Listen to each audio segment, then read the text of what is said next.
Hey, it's Travis. Too many camp directors run just on gut feel. Our free Resilient Camp Blueprint Diagnostic is your dashboard for resilience. Take it today at camp.mba/Travis. Again, that's camp.mba/Travis. As a summer camp professional, have you ever been told, "You're so intimidating"? This is CampHacker.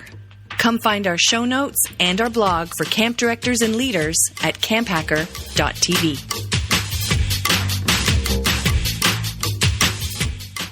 Hello, Camp Pros. Welcome to the CampHacker podcast. My name is Travis Allison. I am co-founder of Go Camp Pro, and I am excited to be here with you today on this episode. It is great to be back in the saddle. And my name is Gabrielle Rail. I'm one of the camp directors of Camp Waro. And Camp Waro is an all-girls camp in the Laurentian Mountains of Quebec, Canada. And we focus on creating a positive, safe community for women and girls. My name's Joe Richards. I'm the executive director at Pierce Williams Summer Camp and Retreat Facility located in southwestern Ontario. We're part of the United Church of Canada's summer camp network of 55 camps across Canada. And we do good stuff. Indeed you do. Welcome to episode 138, everybody. Today we are asking the question, how does a camp director make themselves approachable?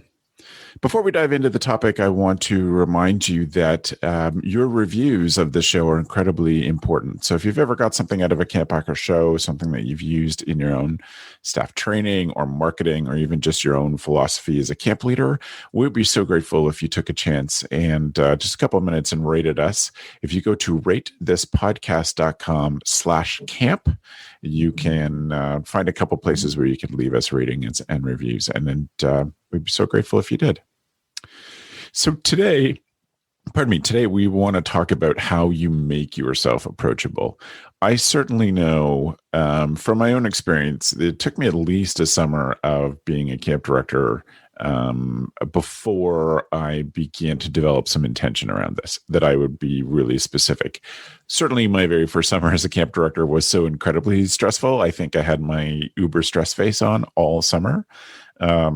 And only a few people knew me when I'd moved to this camp to direct for the first time. Only a couple people knew me, and had someone pull me aside and say, if people understood your sense of humor, just some more stuff about you, that this would all be a lot easier for you.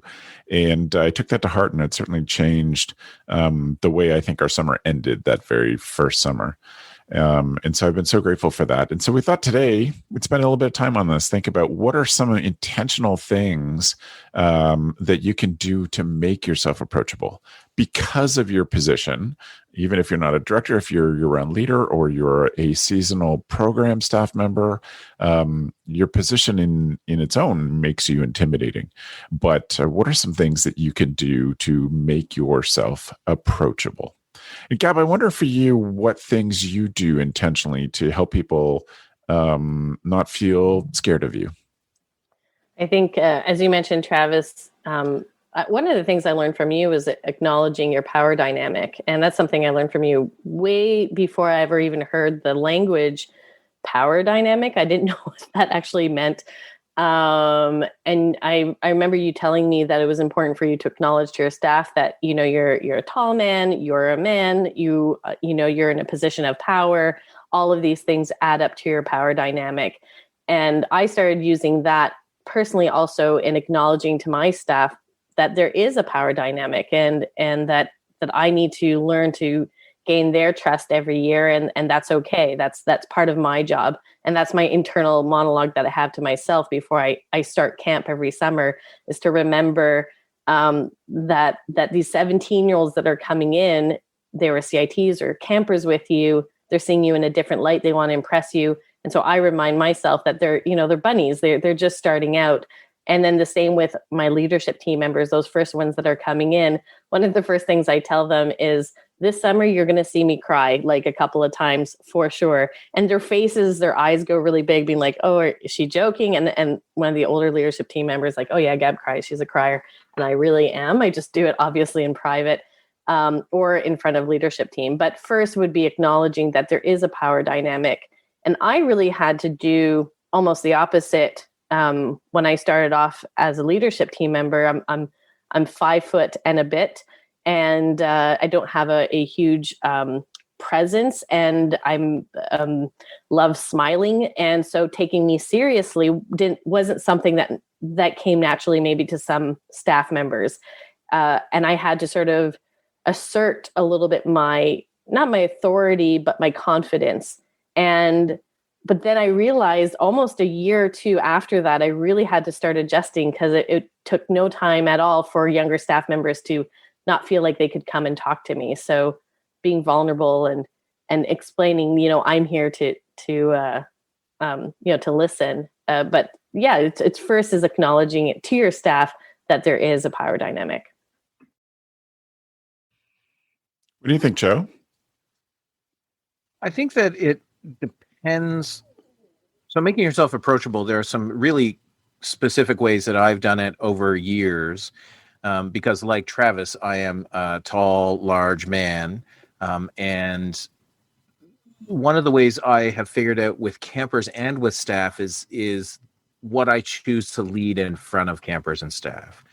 And so I take a huge back step here at camp, a huge back step. That's a dancing term, people, because I'm a big dancer. I take a huge step back when people are going over sort of the policies and the procedures with campers on the first night. I'm often not at that opening campfire or not in the dining hall when they're going over those things, because part of that is giving people the ability to know who they're responding to. What I choose to do is lead chapel daily, and I play guitar, and I let my true sort of personality shine, and witty and off the cuff, and don't care if I make mistakes, and I think that gives them a sense that I'm relatively a normal human being, but also still leave some mystery for the campers, right? And there's a magic part to that, right? That magical part that, oh, that's Joe and he's the camp director. As far as the leadership team learns during spring staff how to be, right? We bring them up to my house for dinner during non-COVID times once a week, and we hang out with them and play games, and it lets me get to know who they are, how they think, if they dislike chewing sounds like Gab does, and all of those things. And so I think that approachability is one of those things that is important, to be approachable without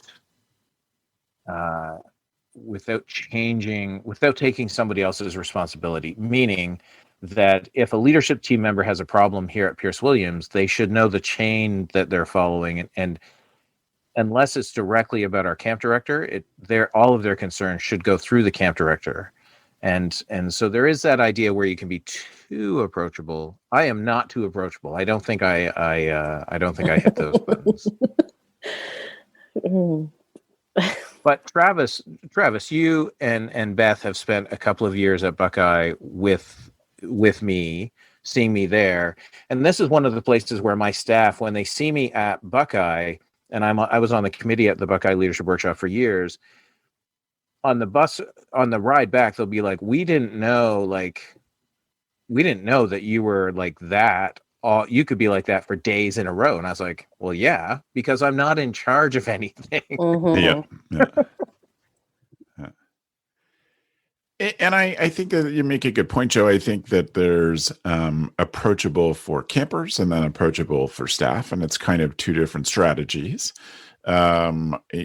I think it's incredibly important that senior leadership makes the same kind of effort that you do every day, Joe, which is to show up in front of your kids for a short period of time, get out of the office for one. That is the number one way for any camp leader to be approachable, is to get out of the GD office. Yeah. And then, do some silly things. Like I being silly is my favorite state. But staff doesn't see that very often. I definitely show that to campers and counselors more than I would senior staff. My favorite ever thing as a camp director, to sit down with campers when their counselor's right beside them and ask them to tell me how they like their counselor. Yeah. and Sure. it just little silly things. I think that doing that, and I think that's why I think it's important that every senior leader or year-round camp leader has like 2 or 3 signature moves at camp. Like you have your signature song at campfire, you have your signature, like signature moves for me are doing silly announcements, leading a particular song or two at campfire, leading a particular opening to a meal. And those are ways that kids can get to know me. But then there's, beyond that, there's the stuff that I would do intentionally with staff too, because it's a different relationship. But I think once I think once I develop trust with staff, then that's a little different than the trust I have with, like, I could trust you to look after campers and do a good job at that. And then maybe I can trust you as a person that I would open up to. I'll be silly with you, that's fine, but I wouldn't necessarily open up to you necessarily. But but again, you don't want to overshare, but I think you want to be intentional about that. Yeah. I think that approachability is something that when especially when leadership team members see you as a camp director talking about a very serious topic, it will change their perception about how much you care and how much you know. And this is illustrated when you're a new director somewhere. This is really, really difficult, because if you're hired to be the hard person to make sure things are done right, people can dislike you. And if you spend too much time in the office, people can be like, well, you don't do anything. You're just in the office, right? Like, we're out here working with kids. And when we're all young directors, we all heard those things. But the reality is that when somebody comes to you with a child who's disclosed abuse and asks, what the next steps are, or when somebody comes to you with a staff member who needs to be let go because of whatever reason, and they want it to be a serious conversation, I think that's the approachability, right? Coming to you to joke with you about a game show that they saw on the weekend or whatnot, that's like water cooler talk. It's not really approachability. That's just general nice people who, right, know some social skills. But I think that the more serious a situation gets at camp, the more you need that approachability with the people who will come to you with those things. Yeah. There's for me, what's most important is that if we're starting with our youngest staff, is that they feel comfortable going to their section head. And it's really important for me, for that section head to be able to connect on a personal level with every one of their staff members, so that they're coming to them about kid issues, or even, their own professional issues or personal issues. They know what's going on, and that I'm creating that link with that leadership team member so that they're doing the same with me. What are the issues they're dealing with personally or professionally, and they're comfortable coming to me. I won't be able to connect with all of my staff members. I want my staff members to feel like I have their back. And that's the most important thing for me, is that they feel no matter what, I have their back. Even if I'm sending them home, it's because I do care. There's that level. And I always have to remind myself of that. One of the group that I try to connect with on a regular basis is our CIT group. And so about 10 years ago, we started this program called 15 years ago, I can't remember when, called Gabz Special. So that's my name, Gabz, and Special. So it's an evening where it's just me and the campers, and we tell the campers there's no counselors, which is of course not true. I have a team with me, but they're like a skeleton staff that help frame. It's just basically chaos. The whole program is almost just me giving the rules in a fun way, and the kids loving life, and they're not allowed to tell the counselors what we did. If they have to, the counselors ask, they have to ask very depressed and say we had to do homework and it was horrible, and that's the response that they need to give. And I think that's the magic of Gabz Special, is that they don't talk about it. But I work with the CITs on the program. It's my program. I decide what I want to do because I love running programs, and so I get to train the CITs on how to run programs, and I can see the evolution of them from the beginning of the summer to the end of the summer. By the end of the summer, I'm barely doing anything. I'm sitting on the side, enjoying myself, and they're just Amazing. running the camp. Yeah. But those CITs and myself, I have built that relationship with them, and we've been in the stress, but we've had so much fun. And afterwards we get to really celebrate, and I get to say a big thank you to them. And it's chaotic and it's amazing and it's messy, and we love it. So, there is an order of making sure that every staff member has somebody that is approachable, that's in a position of power, so that they can tell that important information to somebody that can help them. And for me, that's where I put my energy into my leadership team and into my CITs. That's where I really put my focus in. And then, of course, I'm spending time with campers, because that's where I get charged. My energy is charged with campers. Some people, their energy is charged with staff, but I need camper connection and silliness, as you say, Travis. But I think staff members seeing me have fun with campers also creates that approachability piece. But I know a 17-year-old is not going to come directly to me with an issue. My hope is they go to a friend, and a friend pushes them to go to a unit head. Yeah, and I love that idea of Gabz Spesh, right? Like that's a type of program. We do something at camp occasionally, because I don't plan well for things like chapel. Like an Ask Joe Anything session is something that our staff and our campers seem to really like. At chapel, it's normally more religiously based, but there are times where it's just staff, and it's like, okay, and they know that it doesn't happen often, maybe one time each summer, sometimes not at all. So when they get the chance, it's this idea that they can ask you anything as a staff, and you ask for it to be appropriate and not all of the same things, but they can ask you anything. And some of our staff have left saying some of their best things they've learned at camp are simply from hearing non-camp talk, right? Like about how do you know you're going to marry the right person? And I was like, well, you need to marry your best friend, someone that you can truly or someone who can become your best friend, right? Like that's things like that don't come up in the camp day. And it's one of those things where approachability is all about them knowing how much you care, right? And I've come to realize over the past 5 years that when I go down and I see things that aren't done correctly at camp and I call people out on them, it's not because I don't like them. It's because I want camp to be perfect for campers. And that's just part of the personality, is to say, yeah, this shouldn't have happened, or this should be this way. And why, for God's sake, why is that table that I asked to be moved 3 days ago still where it is when that's not where it belongs? Yeah. I also think that that part of the impact that you can have as a camp leader is to share your passion, share your why in this.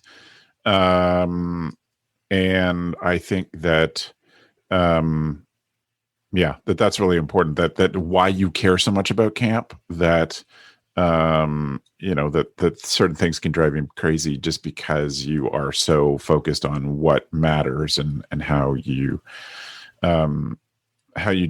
do things. But I think some of this comes down to us being better at sharing our own camp stories, and then teaching staff, living out some of the things we teach staff. So one of my big principles in camp leadership always is to spend one-on-one time with people. Not a ton of time. I think the impact can be had in very short bursts of time, that people just appreciate your attention focused on them for a short period and an honest interest in them. It doesn't have to be, I have to take a deep breath and steel myself for a 2-hour open conversation with this person. It is just, we're stopping in the middle of chaos. I am looking at you and I'm really asking you how you're doing. I'm really checking in with you. And that is such a small move, but it's so powerful coming from somebody that people look up to or the leader that people are intimidated by. And I'm incredibly intentional about that as a camp leader. And I've said this on the show before that I would go so far as to have and keep a staff list in my back pocket at all times so that I can actually check off when I have in a week had a chance to, at minimum, talk to the 12 to 15 staff or the next level below me, but then try to make sure that I do every couple of weeks have that same conversation with every single staff member, just 30 to 60 seconds of check-in. And that made such a huge difference, I think, to how people perceive me and to our success as a camp. Can you be too approachable? I know that that's not my problem, people. I get it.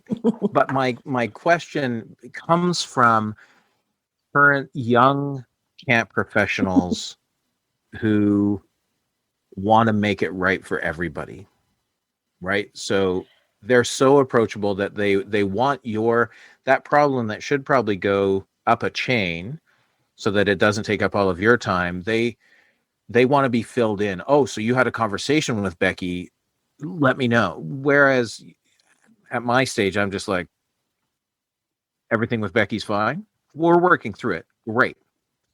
I do. But how do you deal with people who you might perceive as too, and is it called too approachable or is it something else? I think it's something else. I don't think you can be too approachable, but I think that there's procedures that we need to follow and there's boundaries. And for me, there's a tricky line, I think, for I shouldn't say young camp professionals. I would say for some camp professionals, there's a tricky line where ego is fed through helping people. And you see those staff members or those leadership team members or those camp directors that scoop in where a section head should be taking care of it or an activity specialist should be taking care of it, but they're coming in to save the day. They need to know. Need to know. And so there's something going on with trust. There's something going on, I think, with your own personal, how you are fulfilled at camp.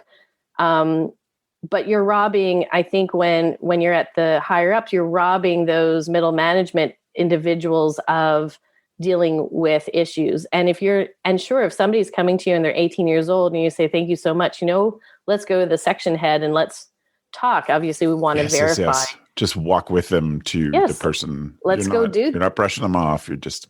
No, and maybe they're hesitant. Maybe there's an issue with the section head. Who knows? You'll figure it out. But I'm always weary of those camp directors. I shouldn't say those. We all have our own processes, but of camp directors that need to be on stage, of camp directors that need to be in the middle of the chaos at all times, of camp directors that have to be in the know.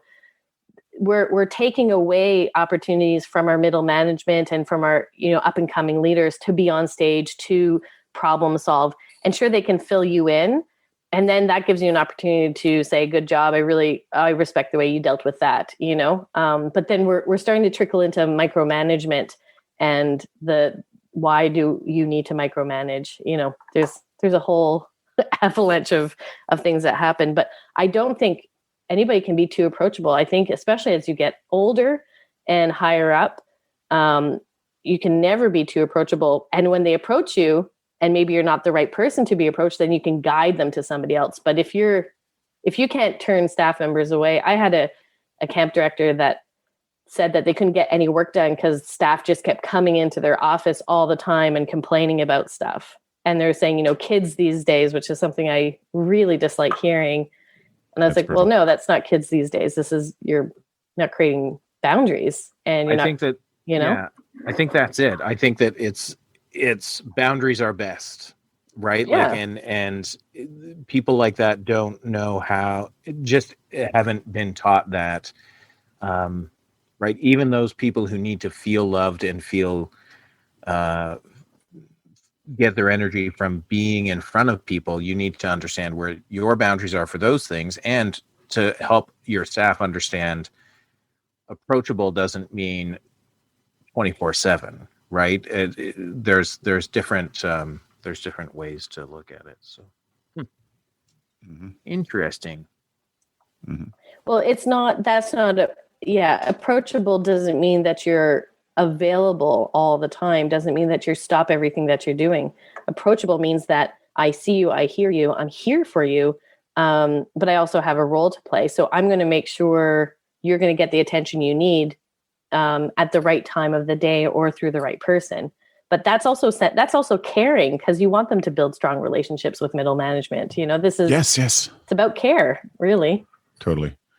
And I think that comes back to something, and I feel like I've said it a lot this season, that when you come into the office with a problem, come to my office with a problem, my first question is going to be, what have you tried?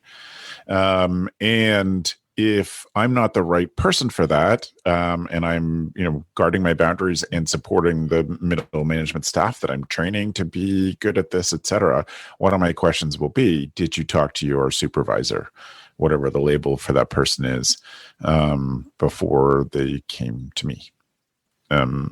Yeah, I've learned when people come to my office, I don't even respond until they ask a question. Because oftentimes they're just coming to your office to talk about unload something. Well, and our editor will know this for a fact, because there'll be times where like you come in, and Iskis, as much as I love him, he would come in and just talk about a problem. That's fine. And I just train myself to be like, well, don't say anything until there's a question, because unless they're asking me something, maybe all they need at this moment in time is to be heard. Right. And oftentimes, Iskis and other people will solve the problem with zero interaction, except that you're a sounding board. And I think that's approachability to some degree, right? I totally agree. Yeah. Good listening is great approachability. You have 2 ears and 1 mouth. So shut up. Good listening from Joe. That's a session I should do at camping. I think Joe wants an approachability badge. He's like, I listen. Do I get the badge? I did it. I think the older I get, the better I get at being approachable.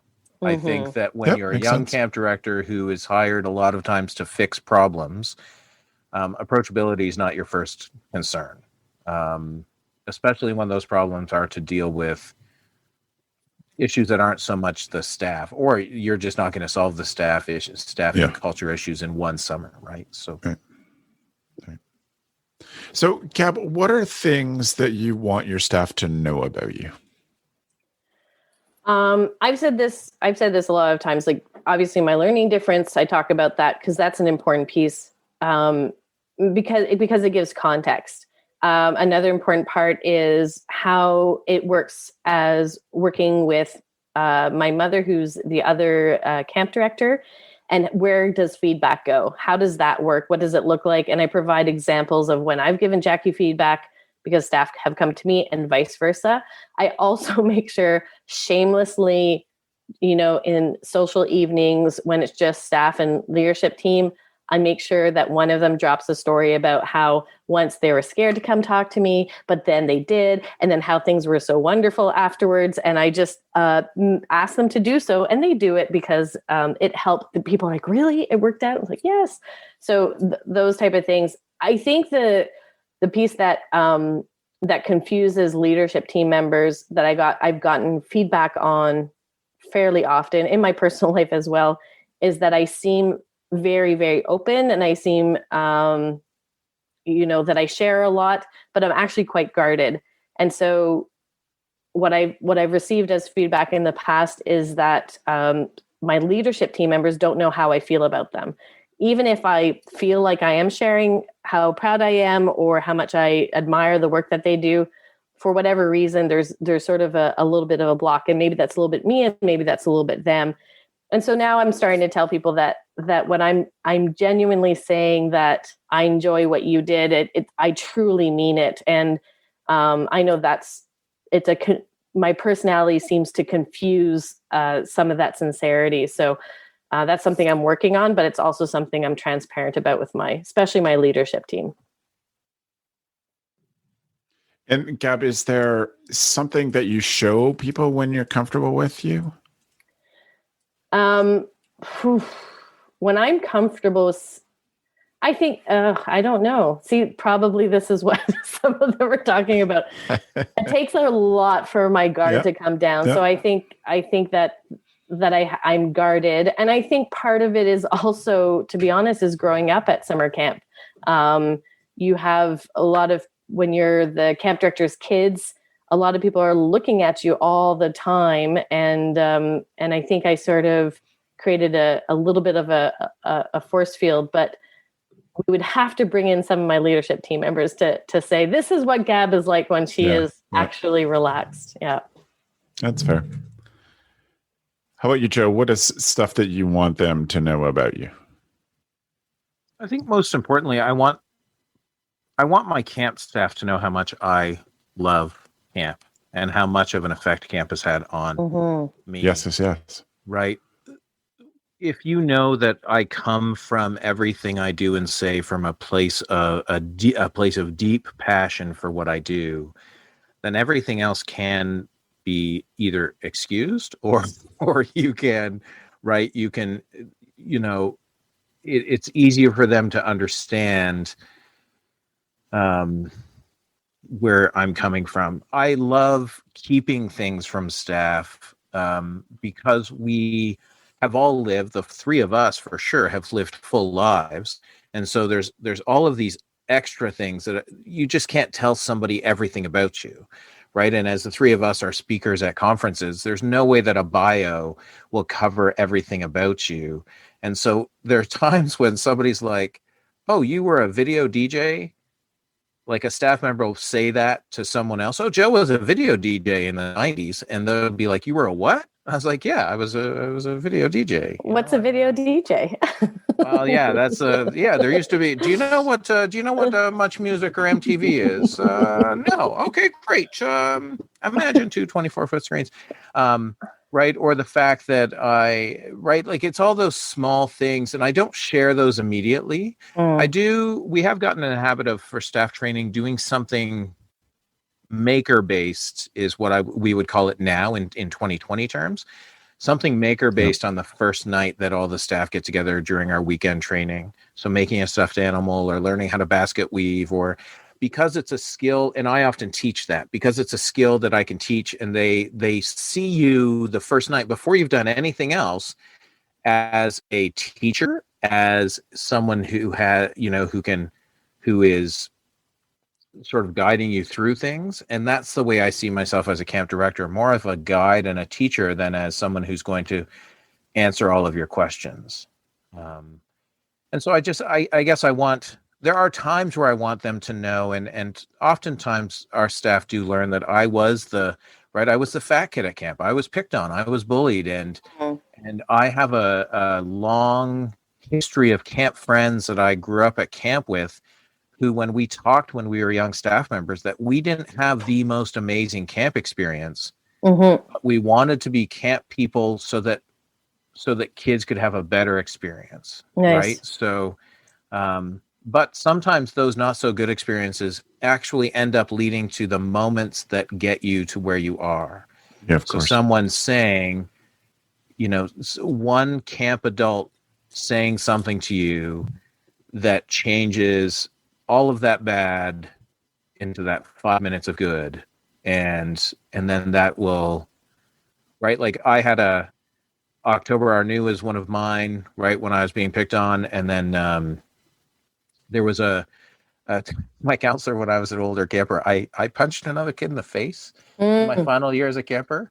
Nice. And he says to me, I still have a scar on my pinky because I didn't know how to punch.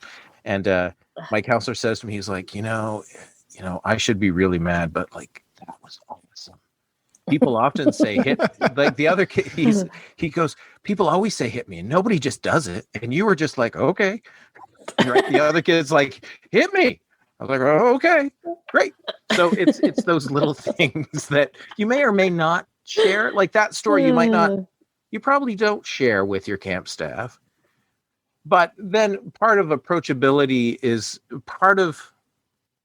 you want to be very careful. Not the cult of the camp director is another part of this, that you don't want to be it all about you, right? That's yes, totally. Yeah. Well, the intention though behind sharing whatever story you deem appropriate, the intention is so that it makes you, of course, approachable, but it's to create a space for them to be able to share whatever stories they're sharing. So you know what so you're right. You don't want to Totally. make it all about you, but if the intent, you're looking always about the Correct. intentionality behind what you're doing. We're not going to do, it's not about one-upmanship stories. Right. It's just about, get out when you can, when it's those. I was probably situation. just last year where I finally got over telling one up stories. On people, but, So you do not want to play this game with me because I will win. Yeah.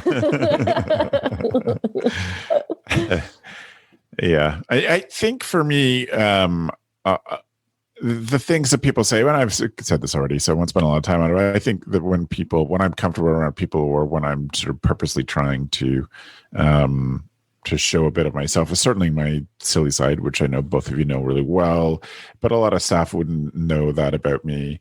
I think another sign is, and remember that Beth and I directed a church camp for 15 years, but I am the church camp director who curses like a sailor, but not until I really know you.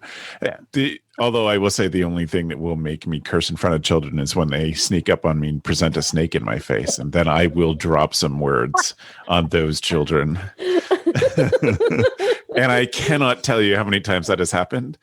Only once or twice because the staff member knew it would happen and thought it would be funny. But most of the time it's just campers are just excited and just run up and just throw a snake in your face. And then I'm dropping F-bombs and taking the name of the Lord in vain in front of them because I don't like snakes.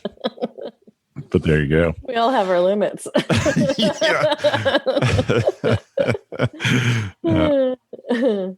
Cool. Well, I really appreciate this. Thank you both. This is a fun conversation. I think incredibly important. It's one of those little small areas of the work that you do as a director that can have such a huge impact.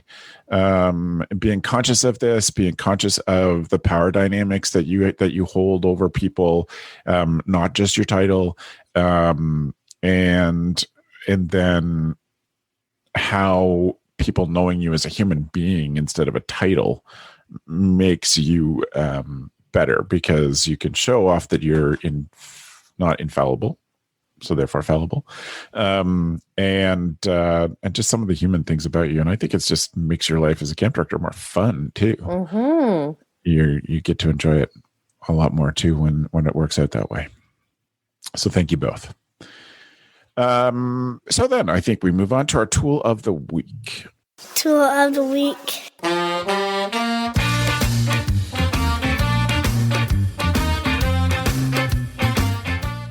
So if you're drawn in by the title and listen to this for the first time, the tool of the week is something that we ask each panelist to bring that makes them a better camp director. And Joe, I'd like to go to you first. What's your tool of the week?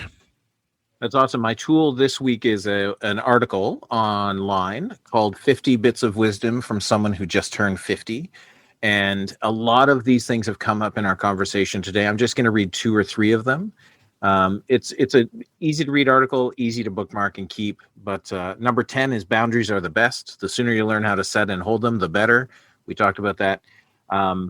Aim for progress over perfection. Welcome failure. It will teach you the best lessons. If you're a natural giver, be aware that takers love to take from you. Question everyone's motives. What do they really want from you, and are you willing to give it? And then one of my favorites, spa days aren't for everyone. The best self-care I found has been identifying abusive people in my life and putting them on a permanent dead to me list. No contact, no excuses, no power over me. 3 strikes, you're out. Seriously, a game changer. And Smart. Yeah, it's 50. I have it saved in my pocket as something I go back to and read, and just peruse occasionally, just to remind myself that I'm living my best life. And the author of that is Rusty Blazenoff, and she is a great writer. She's now one of the writers on boingboing.net, one of my favorite websites since forever. And she writes some really smart stuff, so that's great. Thank you, Joe, for sharing that. Yep. My tool of the week is it's one of those. I'm going to tell you the story so I can tell you another one. Is a book by my friend Laura, and it's called Monster Feelings. It's a kid's book that she wrote, illustrated by another friend of ours. It's available print on demand from Amazon. So if you go to camphacker.tv/podcast and look up episode 138, you will see the show notes, and you can pick up this stuff or get the link to the tools. But Laura wrote this book, did a ton of work on helping kids express feelings and give them some language around that.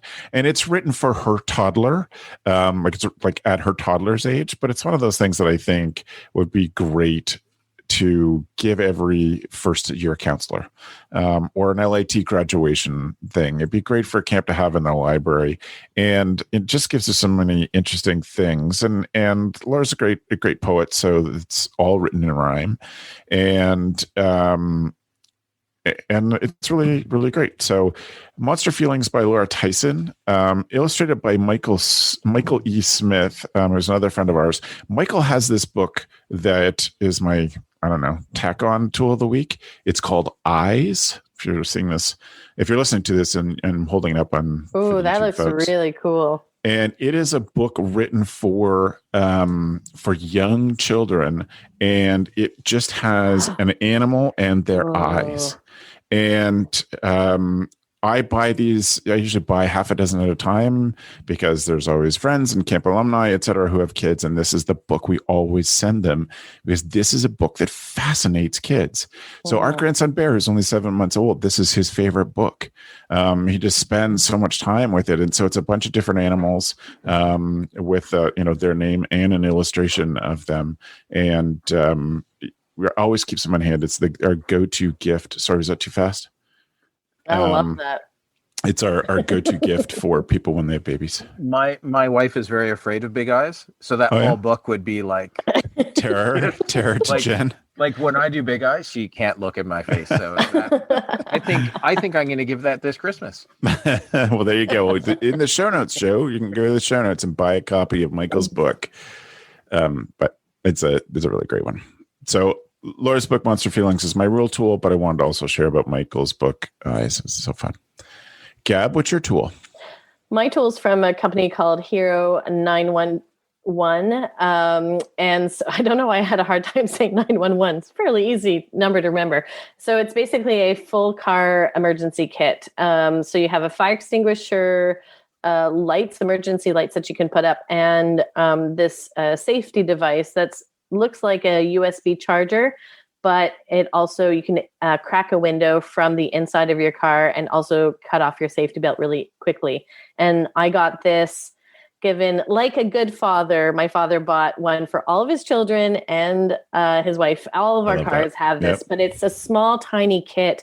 And I was really thinking this should be in every single camp vehicle. And just today was running a small errand, and on the other side of the highway there was a car that was on fire, and we could not get across, but we think it's all okay, but it's just, you just never know. So I particularly like the lights and the little charger for the USB charger thing.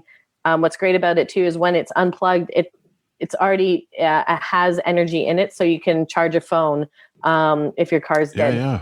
So it's $60, just went down in price. You can buy things individually, but I think the $60 kit as a whole is awesome, and it's tiny and it's cool. It's very cool looking. I definitely like the look of the fire extinguisher, the little grenade fire extinguisher. Yeah, it's really fun. Yeah, awesome. Very good. Well, thank you both. Gab, if people want to follow up with you, I wish I didn't open that every time with an I started listening to our shows again and catch myself with my funny vocal tics. Well, anyway, people can find me. People can find me. They can reach me on Instagram at Gabrielle Rail with 2 L's. You can DM me there, or you can check out where I work at waro.com, ouareau.com. And there's an email there, and you can message someone, and that someone, Alexandre, will get me that message. Excellent. Thanks, Gab. Thanks a lot. Joe, how about you? If people, that's my tick, Travis, is I do this with my tongue. If people want to follow up with me, they can find all of my social links at yoyojoe.com, yoyojoe.com. And when I say social links, all you're going to be doing is going to those social things because I don't post a ton. But you can also email me, and I love talking about camp. If you will allow me to, I will talk about camp. So, and other stuff. I do other stuff. Yeah, search for Scroll Saws through the history of CampHacker. Did you just wait? I made something with a scroll saw. All right. Okay. Oh, special for the YouTube folks. We're going. Hi, come back Here and check we it. go. Oh, Look nice. at that. I pretty don't darn have my awesome. camera on, so I can't see how well this Yeah. is showing Oh, up. it looks But this good. is show Don't tell them. Just so people are, if they're listeners and haven't checked it out on YouTube, they'll have to go check it out. So it's a very cool thing that Joe made. Two with Scroll Saw. layers, and this is cut, and so that is obviously so these are Christmas tree type ornaments, and hand painted by yours truly. Nice. And they're going in the mail as a Secret Santa gift. That's really cool, Joe. Yeah, Indeed. first time I made Mad them. skills. I'm all good. Mad Yeah. skills. Yeah. And I made it with a scroll saw. Just one though. One scroll saw. Excellent. Well, I perfect the two scroll saw method. yeah. I'm sad Chris wasn't here for more Scroll Saw gosh. talk today. Chris wasn't able to join us today, and we definitely missed his input, and we'll look forward to having him back on 2 weeks in a row with only 3 people instead of 4. So if you want to check out the show notes, the tools, etc., they are at camphacker.tv/podcast. This is episode 138. And you can find us there. We do appreciate your ratings and review. They really help. And we want to say thank you to Matt for being our editor and producer, and tell him how grateful we are for him. Thank you all very much. And thanks for the evening, friends. The CampHacker podcast is brought to you by Beth and Travis Allison, summer camp leadership training and marketing consultants. Thanks for listening. CampHacker, bringing your world into focus. Hey Camp Pros, we love that our industry is built on sharing. In order to foster that spirit, we hope that whenever you share an idea that you learned from the CampHacker podcast, conference, summer camp professionals group, or wherever else, that you're quick to give credit where credit is due. That way, we can all encourage more Camp Pros to share the tips and tricks that will make camp better. Hey, it's Travis. Camp directors often tell me they're just too tired to take on anything new. That's exactly why my free Resilient Camp Blueprint Diagnostic exists. It doesn't add work, it shows you progress. Quick, free, repeatable, you'll know if your systems are paying off without the guesswork. Try it today at camp.mba/Travis. That's camp.mba/Travis.